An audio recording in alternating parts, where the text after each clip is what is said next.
जय श्री राधे, जय श्री कृष्ण। आप सब भक्तगण श्रवण कर रहे हैं पूज्य श्री भाई हनुमान प्रसाद पोद्दार जी का परम पावन चरित्र। गीता प्रेस गोरखपुर के आदि संपादक भाई श्री हनुमान प्रसाद पोद्दार जी, जिनको प्रेम से उनके मित्र वर्ग श्री भाई जी कहते थे, तो भाई जी के नाम से आपकी प्रसिद्धि हो गई।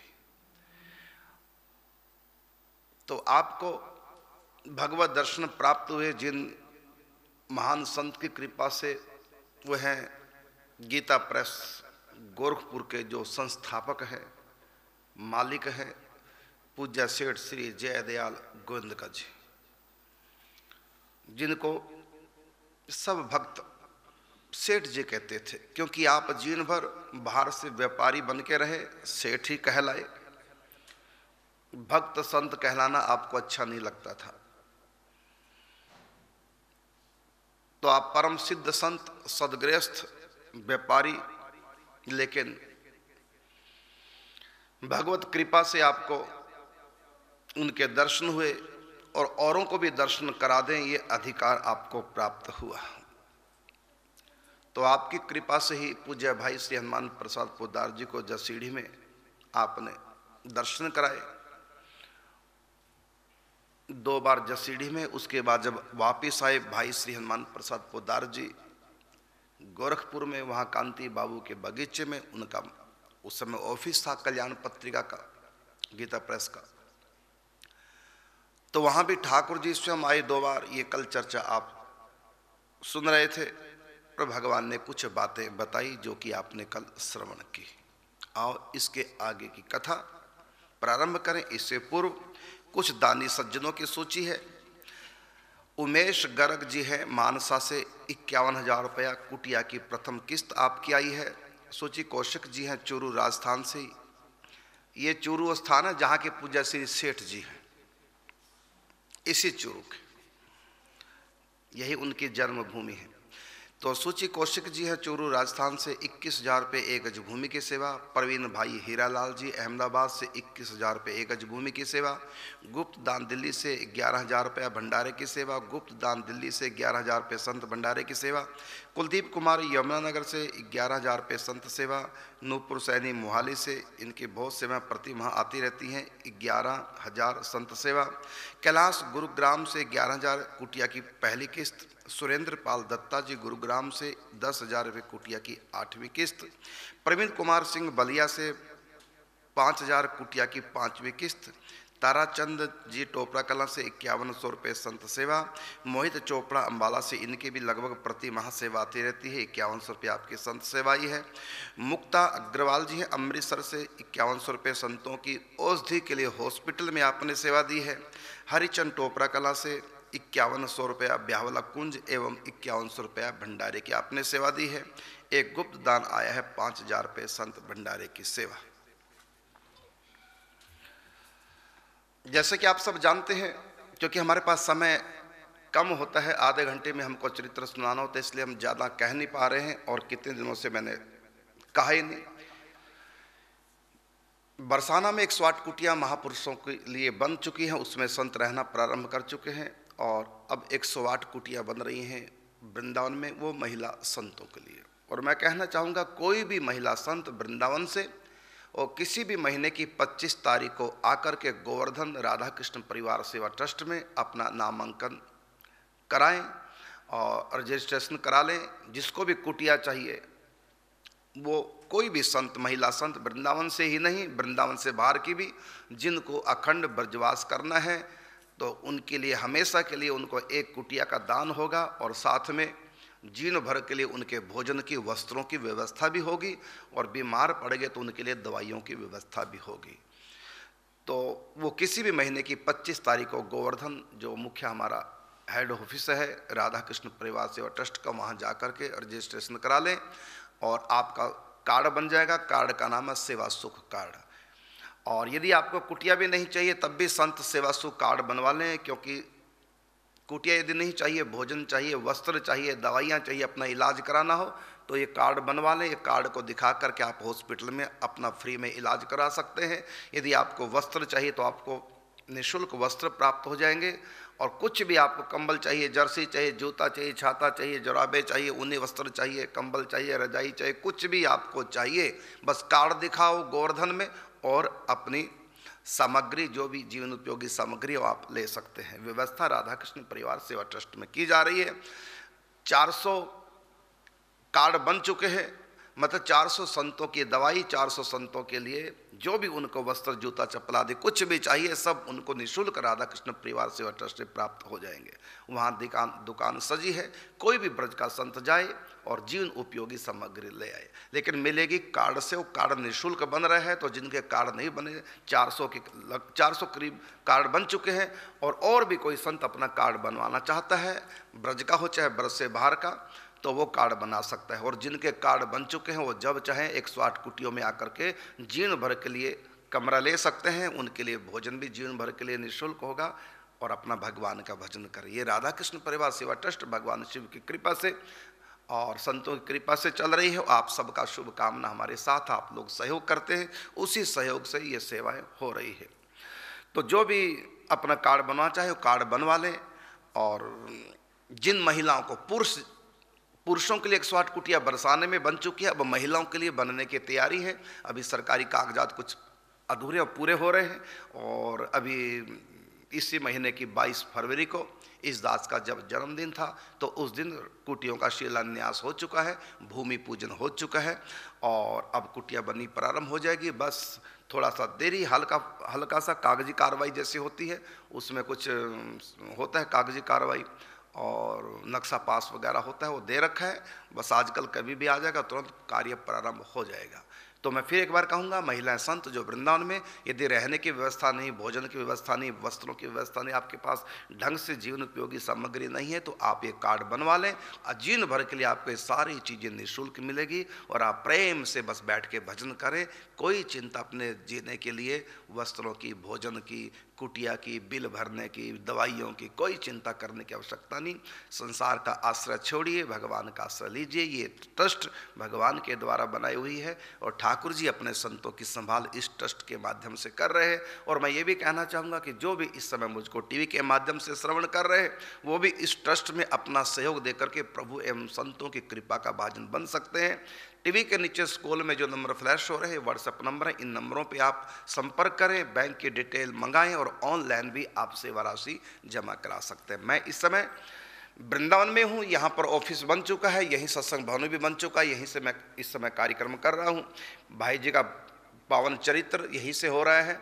इस जगह का नाम है रुक्मिणी विहार। रुक्मिणी विहार में पेट्रोल पंप है, CNG पंप, बस उसके बगल में ही ये चरण छाया नाम की बिल्डिंग है। यहाँ ताज होटल बन रहा है, हमारी बिल्डिंग के सामने बहुत बड़ी क्रेन खड़ी है। रुक्मिणी विहार में हर कोने से क्रेन दिखाई देती है, बहुत हाइट पे क्रेन है।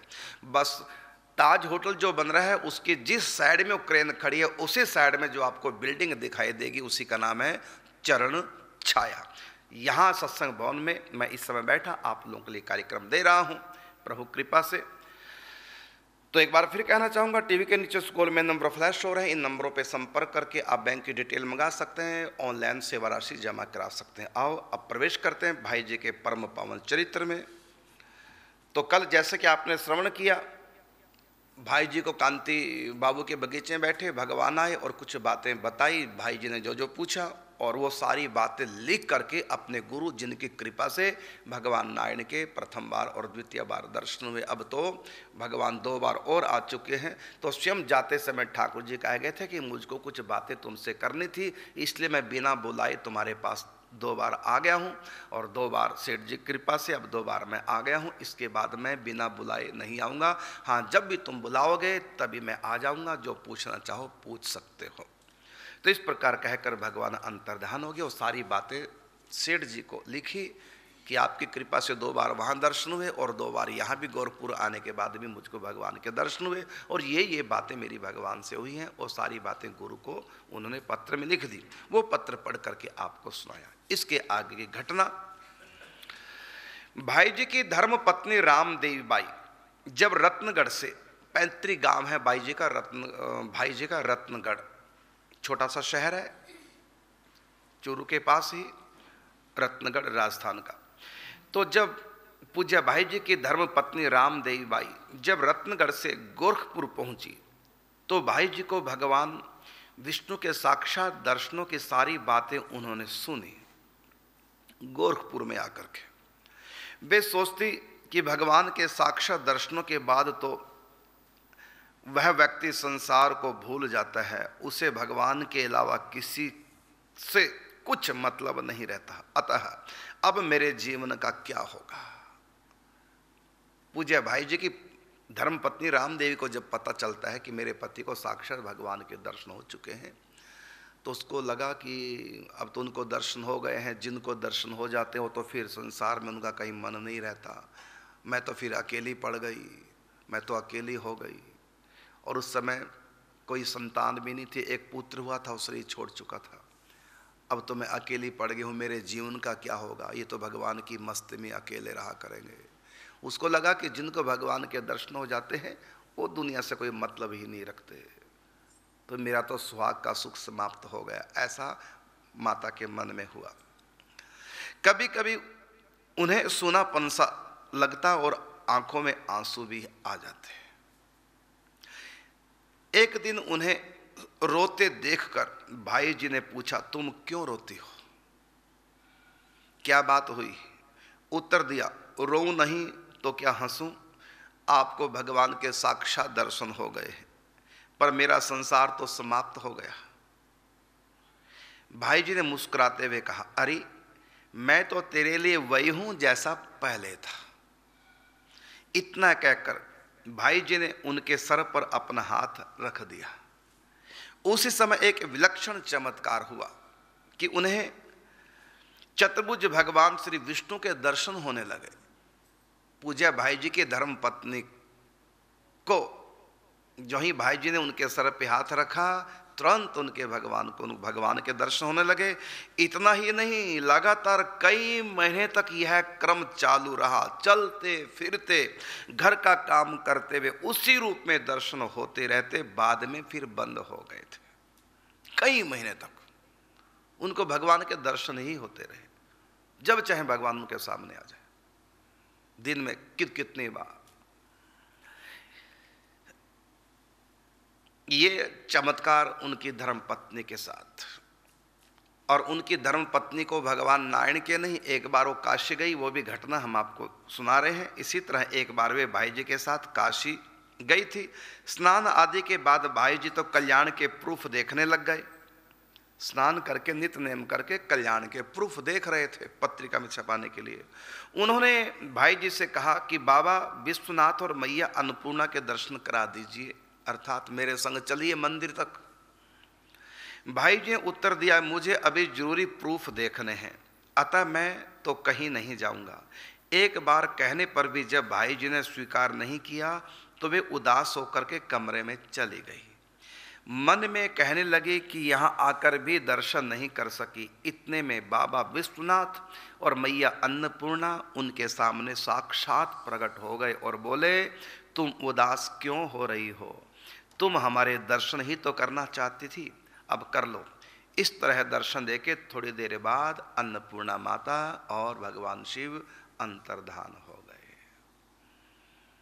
अब आपको लगेगा कितनी आसानी से इनको भगवान के दर्शन हो गए। हमारे सिर पे भी कोई हाथ रख दे संत, है ना, होगा ना, मन में आएगा ना, बड़ी सरलता से मिल गए इनको, और भाई जी को भी बड़ी आसानी से मिल गए।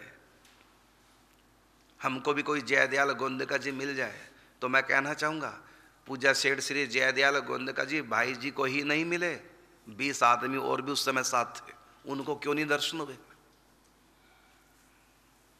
तो हमको पूज्य सेठ जी जैसे जो सर पे हाथ रख दें, पूज्य भाई जी जैसे जो सर पे हाथ रख दें, ऐसे संत चाहिए। लेकिन स्वयं बनिए ना, पूज्य माँ जी जैसे, पूज्य भाई जी जैसे, पूज्य श्री राधे बाबा जैसे। राधे बाबा को भी भाई जी ने दर्शन कराए थे, तो सबको करा देते हैं। तो 2-2 घंटे जो प्रतिदिन भाई जी सत्संग लोगों को सुनाते हैं, ऐसे भजन करो, ऐसे करो, कहने की क्या जरूरत है? सबको बुलाओ, सबके सरों पे हाथ रखते जाओ, मिल जाएंगे भगवान। ऐसा क्यों नहीं किया भाई जी ने? क्योंकि सर पे, सबके सर पे हाथ रखें कैसे, सब ऐसे तो नहीं है ना। जैसों के सर पे हाथ रख करके उनको भगवान मिल जाए, ऐसा तो कोई मिलता नहीं। भाई जी को मिला दिया, उन 20 लोगों को क्यों नहीं मिला है? वो भी तो वहीं थे। क्यों नहीं भगवान ने उनको दर्शन दिए? अकेले भाई जी को 20 के बीच में अकेले को देख रहे दिखाई दे रहे, औरों को नहीं। भाई जी चलता फिरता व्यापार, माने बढ़िया चलता हुआ व्यापार था, लेकिन ऐसा प्रेम में डूबे भगवान के, हिसाब किताब कर दिया। और हिसाब किताब जब काम का हुआ, बिजनेस का, ये भी नहीं कहा, मैंने इंक्वायरी की कि जो हिसाब किया मेरे पार्टनर ने कहीं कम तो नहीं मुझको दे दिया, बात ही नहीं की। वो कहा भी उन्होंने कि मेरे साथ बैठो, मैं हिसाब किताब हम करते हैं दोनों, कई दिनों के बाद ही ये हिसाब किताब पूरा होगा। भाई जी ने कहा मेरे पास समय नहीं बैठने का, जो भी मेरा बनता हो तुम्हारी दृष्टि में दे दो बस। बैठे भी नहीं। सोचिए, जो भगवान के भजन चिंतन में ऐसे लगे रहते हैं कि अपने लिए जो पार्टनर थे वो, और अलग होना था, अपना हिस्सा निकालना था, और आप लोग तो कैसे बैठेंगे? एक ही रुपया इधर उधर ना हो जाए, हमारी तरफ भले आ जाए उधर ना चला जाए, कैसे आप करेंगे पैसे के पीछे? और भाई जी ने कोई इंक्वायरी नहीं की, जो भी पार्टनर ने दिया हिसाब करके चुपचाप ले लिया, कागजात देखे नहीं, कुछ नहीं देखे, बस ले लिया। ऐसे आप हैं, एक एक रुपए के पीछे, भाई को नहीं 1 रुपया फालतू बंटवारे में मिल सकता, झगड़ा कर लेंगे। माँ बाप ने अगर हल्का सा ज्यादा दे दिया भाई को, तो माँ बाप को ही छोड़ देंगे। ना तो आप माँ बाप के सगे हैं, पैसे के सगे हैं, ना भाई के सगे, गुरु के और भगवान के तो कहाँ होंगे। तो इनकी कथाएं सुनकर के हमको भी लगने लग जाता कि हमारे सर पे भी कोई हाथ रखे। हाथ रखने वाले बहुत मिल जाएंगे, भगवान के यहाँ संतों की कमी नहीं है, लेकिन हाथ रखाने वाला ऐसा सर भी तो चाहिए ना। सर में तो भूत घुसे हैं, सर में तो संसार घुसा हुआ है, इस पे हाथ रख के होगा क्या? रिएक्शन ही होगा। और इनकी धर्म पत्नी को देखिए, एक बेटा सवा साल का था, से छोड़ गया, कोई शिकायत नहीं की भगवान से, भजन पूजा पाठ जो करते हो। भाई जी को समझाना भी नहीं पड़ा कि कोई बात नहीं, जो प्रभु चाहते हैं ठीक हो, कुछ भी नहीं समझाना पड़ा, वो पहली समझाई थी। इधर देवकी को देखिए, 6 बच्चों की हत्या कंस ने कर दी, लेकिन भगवान से आस्था डावाडोल नहीं हुई। इनका जरा ये देखो, पहले तुम सिर पे हाथ तो रखाना चाहती हो अपने संतों का, लेकिन क्या उस लायक है हम? अपनी योग्यता बढ़ाओ। और भाई जी ने इतना बड़ा व्यापार चल रहा था, छोड़ दिया। और तुम्हारा पति ऐसे छोड़े, पति से क्लेश कर लोगी, मेरे लिए कार कहां से आएगी अगर व्यापार छोड़ोगे तो? बाबा जी बन जाओगे तो, और बनने नहीं दूंगी। ऐसी वैसी ना समझ सजना, जान दे दूंगी या जान ले लूंगी, ये हमारी स्थिति है। और भाई जी क्यों पार्टनर से कह दिया मेरा हिस्सा दे दो, मुझको नहीं करना? ऐसा नहीं कि वो गलत था, बहुत अच्छा था और बढ़िया बिजनेस चल रहा था, लेकिन वैराग हो गया संसार से। संन्यास लूंगा, जमुना किनारे पड़ा रहूंगा, गंगा किनारे। पत्नी ने, रामदेव ने एक बार भी अपने पति को नहीं कहा कि संन्यास क्यों ले रहे हैं, युवा पत्नी को छोड़ के संन्यास लोगे? बिल्कुल नहीं।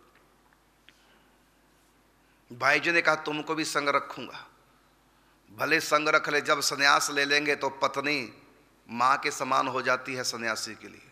नारी पराई आपनी भोगे नर के जाए, जहर परायो आपनो खाए ते मर जाए। सन्यासी अपनी पत्नी को भी पत्नी नहीं मान सकता अगर सन्यास ले चुका है, भेष ले चुका है।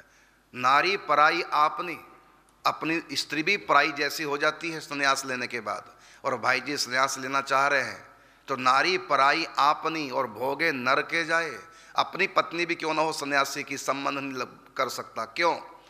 कि जहर परायो आपनो खाए ते मर जाए। स्त्री सन्यासी के लिए विष के समान है, चाहे अपनी है चाहे पराई है। यदि संबंध रखोगे तो नरक जाओगे। माँ जी जानती थी, भाई जी की धर्म पत्नी जानती थी कि सन्यासी बनने जा रहा है, रोका ही नहीं, चलो इनकी, ये जरूर कहा कि मुझको भी अपनी सेवा में रखना, आपकी सेवा करके मेरा भी उद्धार हो जाएगा साथ, रोका नहीं। और एक तुम पत्नियां हो, ना तुम बेटे को सन्यासी बनने दोगी ना पति को सन्यासी, यहीं रहो, मेरे को सुख दो, भूखे हैं सुखों के। तो पति सन्यासी बनने जा रहे, पत्नी ने रोका नहीं, उनके अंदर वैराग्य। इकलौता पुत्र मृत्यु हो गई, तब भी भगवान से विश्वास नहीं हटा, सकाम भक्ति ने की। भाई जी ने कहा कि तुम तो इतना भक्ति करते हो, 9-9 घंटे बैठ के ध्यान करते हो, और तुम्हारे पति या तुम्हारी पत्नी जरा 9-9 घंटे बैठ के ध्यान करेंगे ना, कलेश कर दोगे, और गालियां पत्नी के साथ साथ मुझको भी दोगे। कहाँ बाबा के चक्कर में पड़ गई, वो तो बाबा जी हैं, तुमको भी बाबा जी बना रहे हैं, मेरे को गालियां मिलेंगी। यदि पति 3-3, 9-9 घंटे भजन करने लग जाए तो पत्नियां भी मुझको भी गाली साथ में देती हैं, मेरे पास ऐसे समाचार आते हैं। ये तो हमारे हाल है, और चाहते क्या है कि हमारे सर पे भी ऐसे कोई हाथ रख दे, हमको भी भगवान मिल जाए। भाई जी तो आज भी हाथ रखने को आ जाएंगे, संतों की कमी नहीं भगवान के यहाँ। जब ध्रुव भक्त चले ना घर से भगवान को पाने के लिए, तो भगवान का सिंहासन भी डोल गया, और तुरंत देवऋषि नारद जी को भेज दिया, संत को भेज दिया, चलो उसके सर पे हाथ रखो, उनको दीक्षा दो और भजन की रीति सिखाओ।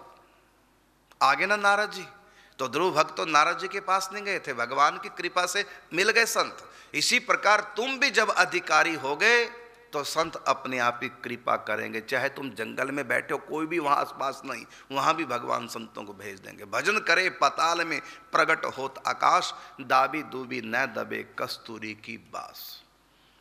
कितना भी कोई एकांत में भजन करता हो, संतों के पास समाचार पहुंच जाता है, उनको भगवान बता देते हैं, जाओ उनके ऊपर कृपा करके आओ।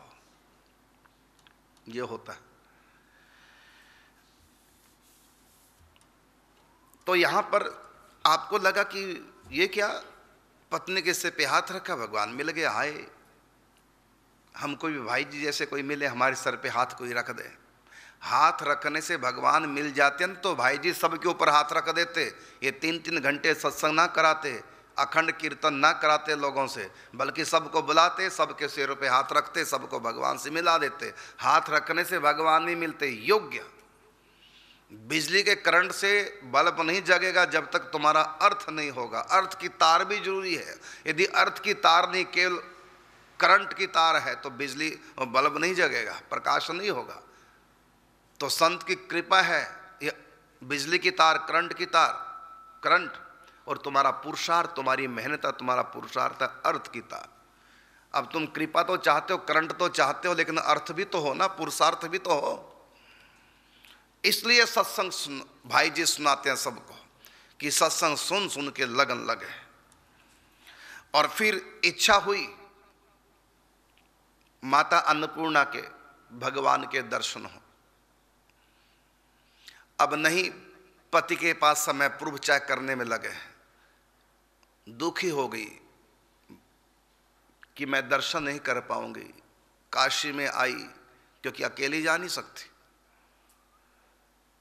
मर्यादा है पति के साथ जाने की। पति के पास समय नहीं तो झगड़ा कर लेती, और झगड़ा कर भी लेती, आज की महिला की तरह होती तो झगड़ा कर लेती, ठीक है, पति प्रूफ के काम छोड़ के चले जाते, तो क्या होता, जाके मूर्तियों के दर्शन होते। लेकिन झगड़ा नहीं किया, अपने कमरे में चुपचाप चली गई, कलेश नहीं किया पति से, चुपचाप कमरे में चली गई। इसलिए साक्षात अन्नपूर्णा भगवान शिव के दर्शन हो गए। अगर झगड़ा कर लेती तो मंदिर तक पहुंचती, मूर्तियों के दर्शन होते, और अब साक्षात दर्शन हो रहे हैं। तो ऐसा बनिए, हमारा पति यदि हमको लेके ना जाए तो कलेश कर देंगे। मैं इतनी दूर आई और मुझको मंदिर तक ने मेरे साथ है, मेरे साथ चलो, पिक्चर देखने चलो, मेरे साथ चलो, और इधर हाथ है माला झोली। तो हम भक्ति तो कर रहे हैं, लेकिन भक्तों जैसे लक्षण अभी नहीं है। इसलिए खूब सत्संग सुनो, तब हमको जीना आएगा। अरे भक्त जिनको भगवान चाहिए उनको तो अपना मन मारना पड़ता है। मुर्दा पानी में तैरता है, जिंदा डूबता है। जिंदा व्यक्ति गोते खाता है और मुर्दा हो गया तो तैरने लग जाता है। तो मन को मारे। अभी तो संसार की इच्छा है, मेरा पति मेरे संग घूमे, पिक्चर देखने जाएं, वृंदावन में भी आ जाती हैं और उधर शिमला भी घूमने चले जाते हैं और आगे कुल्लू मनाली भी घूमने चले जाते हैं और फिर वृंदावन भी आ जाते हैं। तुम्हारे लिए जैसा कुल्लू मनाली वैसा वृंदावन। जिनको वृंदावन के लिए जो वृंदावन आते हैं वो फिर और जगह घूम नहीं सकते। तो हमारी अनन्य निष्ठा नहीं है, मेन बात है। इसलिए संत का रखा हुआ हाथ काम नहीं कर पाता। इसलिए संत हाथ न रख करके बात रखते हैं अपने। पता कि हाथ से काम नहीं चलेगा, बात से काम चलेगा। और कईयों का तो बात से भी काम नहीं चलता, लात से काम चलता है। जैसे विभीषण, हनुमान जी ने सत्संग सुनाया, फिर भी राम जी के पास नहीं आए। और जब पड़ी रावण की लात, अब कर गई वो काम बात और हो गई भगवान से मुलाकात। तो कई बार होता है कि बात से भी बात नहीं बनती, लात से बनती है। और लातों के भूत बातों से नहीं मानते। तो विभीषण को पहले हनुमान जी का सत्संग मिला, सुन करके आ जाते हैं, राम जी के पास नहीं आए। कब तक? जब तक लात नहीं पड़ी। और कहीं तो ऐसे कि लात खा के भी तो नहीं आते शरण में भगवान की, उनसे झगड़ा करते रहते हैं। उसने एक मारी, तुम चार मारोगे। ये स्थिति हम लोगों की। और चाहते हैं कि भाई जी जैसे कोई संत सर पे हाथ रख दे। अभी तो सत्संग चाहिए। सुखों से मन हटा के दुखों में मन लगाओ, नहीं कर पाओगे काम। दुखों को भगाने में, सुखों को बुलाने में पूरी एनर्जी लग जाती है। भगवान की भक्ति को भी यही खर्च कर देते हैं। अभी सुबह हमने एक भजन बनाया, उस भजन को सुनने में भी दिक्कत होगी आप लोगों को, और कई लोग तो डर जाएंगे भजन को सुन करके। अब सुने।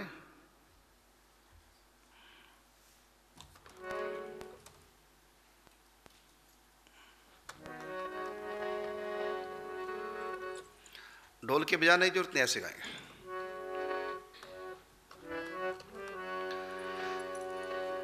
जिसको भी आ गया कांटों पे पग रखना, एक भी कांटा ना जीवन में रह जाए। कांटे के रास्ते पे कोई चलने को तैयार नहीं, फूलों पर चलने को तैयार। जिसको भी आ गया कांटों पे पग रखना, फिर उसे मिला हरि प्रेम रस चखना। फिर उसे मिला हरि प्रेम रस। ये बजाओ मत, केवल वैसी गाना, बस इशारा। जिसको भी आ गया कांटों पे पग रखना, फिर उसे मिला हरि प्रेम रस चखना। सतयुग में, त्रेता युग में, द्वापर युग में और कल युग में, तीनों युगों में यही इतिहास रहा है। दुखों से घबरा करके जो रुक गए या पीछे हट गए, वो प्रेम रस प्राप्त नहीं कर सकेंगे। बढ़े चलो धीर तुम, बढ़े चलो वीर तुम, बढ़े चलो। सामने पहाड़ हो, सिंह की दहाड़ हो, तभी रास्ता हाथ लगे। घबरा जाओगे पद को सुन करके। ऐसा होता है, महाराज ये पकड़ो माला झोली, हम तो बैक मार रहे हैं। बैक मार के जाओगे कहाँ? नरकी तो जाओगे, वहां सुख मिलेंगे क्या?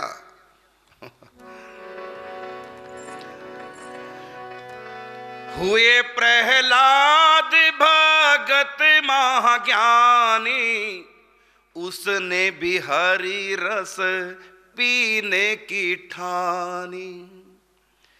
छोड़ा सारा जग पर छोड़ा नहीं जपना, छोड़ा सारा जग पर छोड़ा नहीं जपना।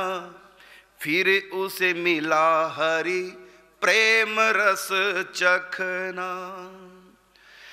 अब त्रेता युग, 80 बरस तक सबरी रोई, रही सदा सपनों में खोई।